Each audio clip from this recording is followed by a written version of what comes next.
Voici Arthur.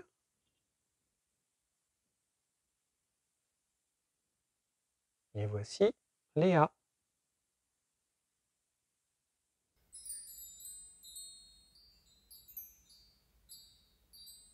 Deux petits anges dans le sapin.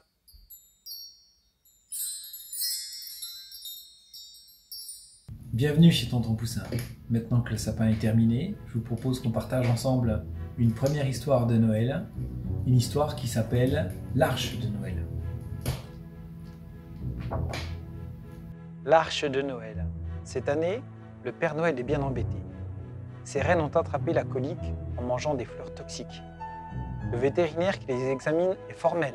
Ils ne pourront pas reprendre le travail avant une semaine. Mais demain, le Père Noël doit livrer ses cadeaux. Qui va tirer le traîneau, s'inquiète-t-il. Tout à coup, son visage s'illumine. Ça y est, j'ai une idée. Le Père Noël téléphone au journal local et le lendemain, on peut lire dans les pages des petites annonces « Cherche 4 rennes bien costauds pour tirer le traîneau. Se présenter au domicile du Père Noël. » Les animaux du zoo voisin aiment bien lire le journal. Certains se disent « Nous serions assez costauds pour tirer ce traîneau. » Ils décident d'aller en parler au directeur du zoo. Comme il n'y a pas beaucoup de visiteurs en hiver, il accepte de les laisser s'en aller. Cela vous fera du bien de vous dégourdir un peu les pattes. Et les voilà partis. L'éléphant marche devant pour ouvrir le chemin dans la neige.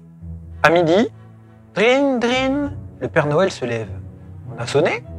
Ce sont sûrement les rennes que j'attends. Il a une bien drôle de surprise en ouvrant la porte. Un éléphant? Derrière l'éléphant, le Père Noël aperçoit la tête d'une girafe qui dépasse. Il avance alors de quelques pas et découvre aussi un zèbre et un hippopotame. Tous déclarent en chœur « J'avais demandé des rennes !» L'éléphant bougonne, mécontent. « Nous sommes aussi capables que des rennes. » Le Père Noël réfléchit. Après tout, pourquoi pas? L'essentiel est de pouvoir livrer les cadeaux aux enfants. Alors le Père Noël rentre chez lui, met toutes les armoires son dessus-dessous et revient avec des bonnets et des cache-nez pour tout le monde. Le zèbre est content de trouver un cache-nez rayé. Il est parfait. L'éléphant prend le bonnet le plus grand. J'arrive tout juste à mettre mes grandes oreilles dedans. L'hippopotame choisit un bonnet à pompons. Vous avez vu comme je suis mignon? La girafe, elle, a enroulé 3 cache-nez autour de son long cou. C'est super doux. Ce soir, tout est prêt pour la grande tournée. Le Père Noël s'installe confortablement, puis il murmure la formule magique pour faire voler ses bêtes. Poudre d'étoiles et d'escampettes, que l'esprit de la lune vous donne des ailes. Tout le monde se sent devenir léger, léger, léger. Et le traîneau, avec son drôle d'attelage, file dans le ciel. On dirait l'Arche de Noël. Et voilà, c'est tout pour l'histoire du soir.